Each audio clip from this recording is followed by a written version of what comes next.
कि रामायण के बाद आखिर हनुमान जी गए तो गए कहां। और आज हम आपके लिए लेकर आए हैं इतिहास के एक अंश को जो हनुमान जी के चीन जाने की ओर इशारा करता है। जय श्री राम दोस्तों, आज भी जब हिंदू धर्म में सबसे शक्तिशाली योद्धाओं का नाम लिया जाता है तब उस श्रेणी में हनुमान जी का नाम लेना सर्वप्रिय है। उनकी अपार शक्ति की कोई सीमा नहीं है। रामायण में भी हनुमान जी की शक्ति और भक्ति का बखान किया जाता है। कहते हैं ना, भक्ति में ही असली शक्ति होती है। हनुमान जी भगवान शिव का रुद्र अवतार थे और यहाँ तक कि रामायण में भी उन्होंने अपनी शक्ति को अपने उच्चतम स्तर तक नहीं पहुंचाया, नहीं तो उस स्थिति में और लंका का विनाश किया जा सकता था। और हनुमान जी चाहते तो वह स्वयं ही रावण का वध कर सकते थे।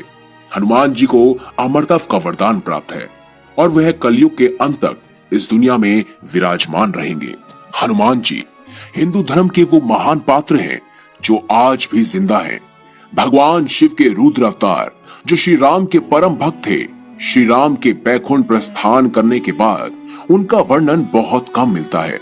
महाभारत में भी उनका कुछ ही जिक्र मिलता है। लेकिन एक सवाल हर किसी के मन में रहता है कि रामायण के बाद आखिर हनुमान जी गए तो गए कहां। और आज हम आपके लिए लेकर आए हैं इतिहास के एक अंश को जो हनुमान जी के चीन जाने की ओर इशारा करता है।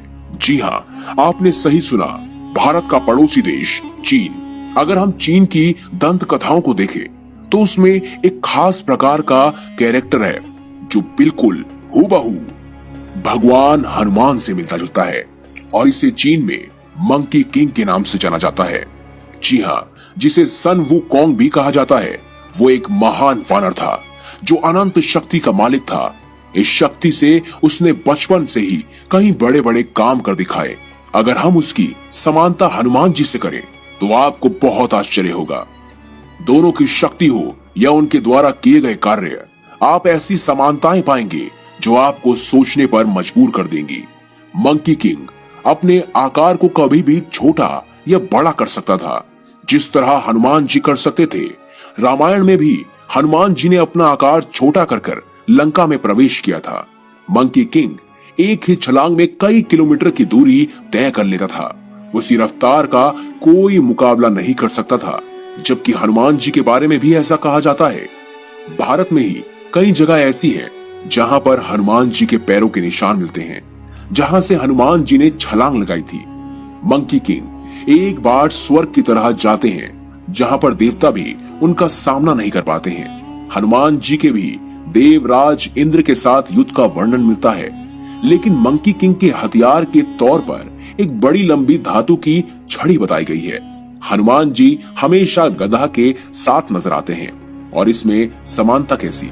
दरअसल चीन की कथाओं के अनुसार मंकी किंग का हथियार वो धातु का छड़ थी जिसको वो जितना लंबा या भारी बनाना चाहते थे बना सकते थे। वो उसका आकार भी बदल सकते थे। जबकि रामायण में भी हनुमान जी इस शक्ति का वर्णन करते हैं। वो अपनी गधा का आकार बदल सकते थे, इसीलिए वो गधा उनके सिवा कोई नहीं उठा सकता था। क्या सच में हनुमान जी रामायण के बाद चीन चले गए थे जहां पर उनकी कहानियां सुनाई जाती हैं? चीन के प्रसिद्ध इतिहासकार ची शॉलिंग पूरी तरह से मानते थे कि मंकी किंग कोई और नहीं बल्कि हिंदू धर्म के हनुमान जी ही थे, जिन्होंने चीन में समय बिताया और उनका इतिहास चीन के साथ गुजर गया। समय के साथ इतिहास के कई पन्नों को भुला दिया गया और जो बचा वो सबके सामने आज साक्ष्य के रूप में है।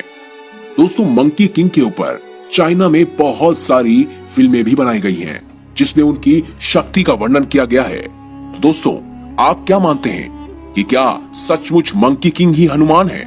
कमेंट बॉक्स में अवश्य हमें लिखकर बताएं।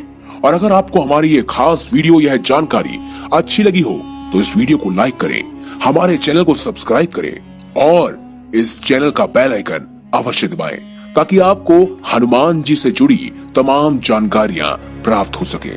धन्यवाद।